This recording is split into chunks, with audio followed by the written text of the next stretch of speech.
Welcome back. On this day in history, 1858, Theodore Roosevelt is born. October 27th, 1904, the New York City subway opens. And October 27th, 1962, the United States and Soviet Union step back from the brink of nuclear war. Known to us as the Cuban Missile Crisis, it was arguably the closest the U.S. came to a nuclear war with the USSR. Soviets were using Cuba as a base for nuclear missiles, causing our Strategic Air Command to go to a Stage 4 alert, one step away from nuclear attack.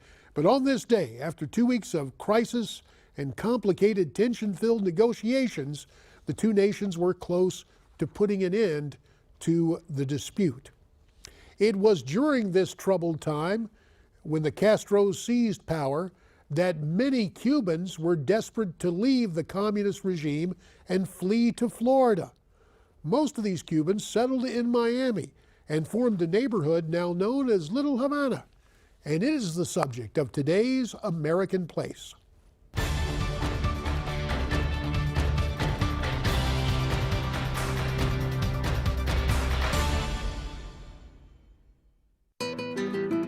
Cuba may be over 200 miles away from Miami, but its Little Havana neighborhood sizzles hot as the noon sun. Hundreds of thousands of Cubans fled their homeland in the decades that followed Castro's communist takeover in 1959.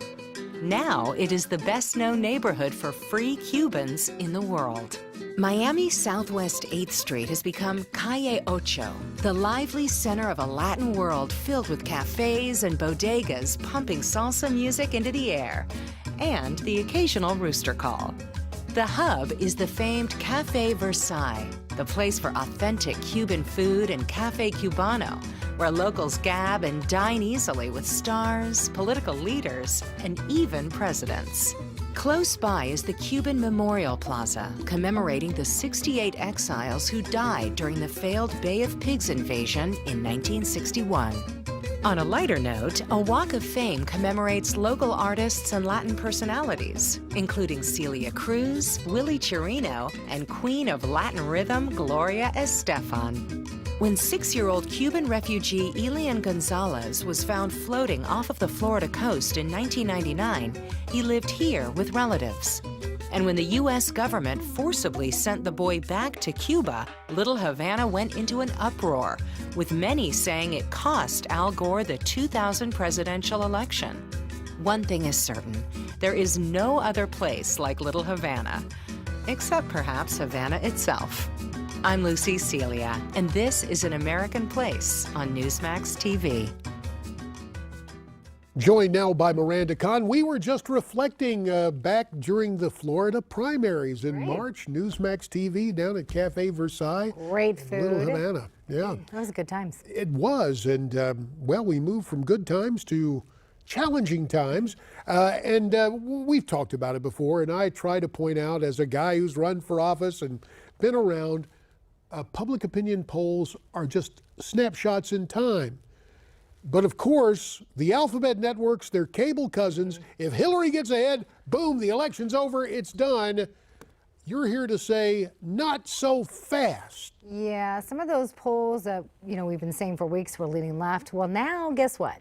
They're leaning right. Now, if you turn on any of the media outlets, as JD just mentioned, over the past few weeks, you may have heard things like this.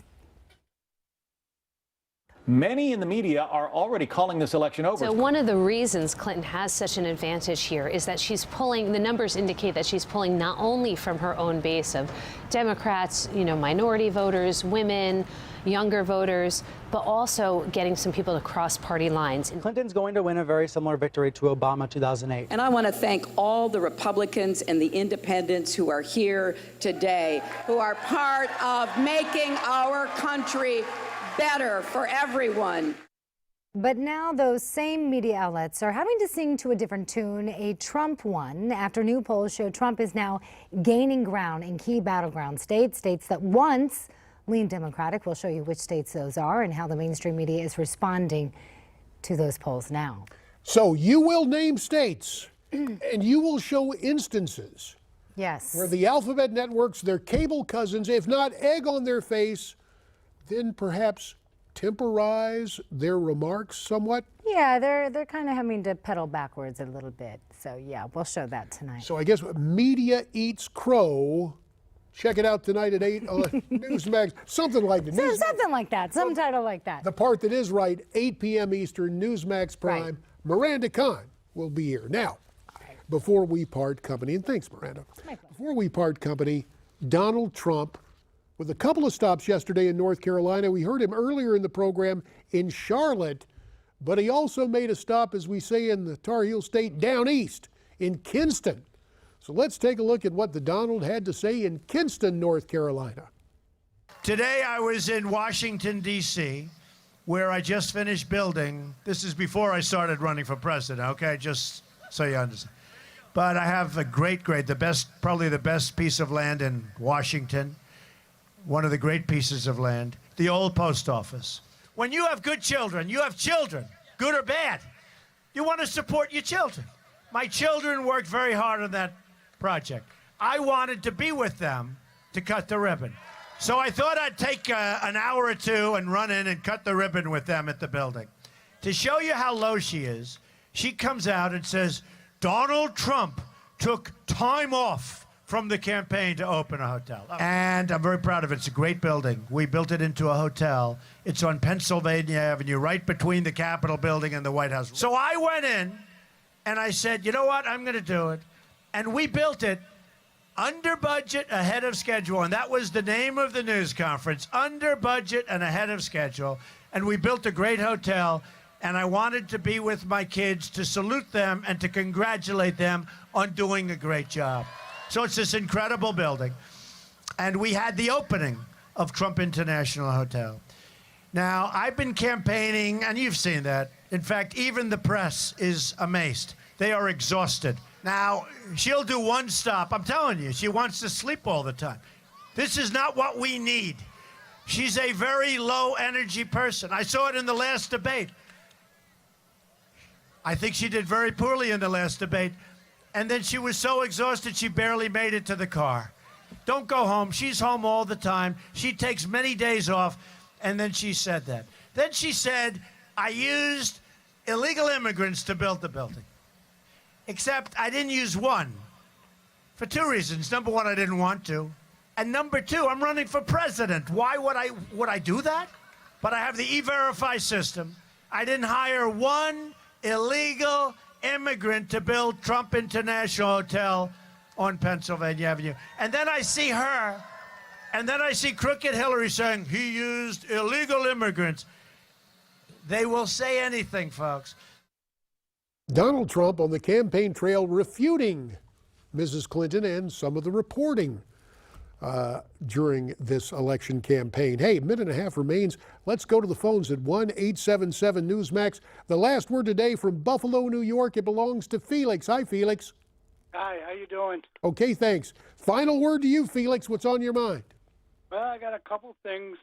I was an auto worker here in Western New York, and when the plant decided to close, which was built in 1928, the plant decided to close, and none of the politicians stepped up to save us. The plant closed, and the job that we were supposed to do went to Mexico. Wow, was this now, when Mexico Hillary was a senator? Yes. Yeah. And when the job went to Mexico, now they make the product and they ship it back over here. And they're assembling that product on our cars today. Well, because of that, since you went through that, how many of the guys with whom you worked, are you guys now for Trump? You casting ballots for Trump this time around? Well, always the union was always for Democrat. Right, the Democrat, yeah. But we know that in the 1980s there were a lot of Reagan Democrats. We'll see if those folks become Trump Democrats. Felix, appreciate the call from Buffalo.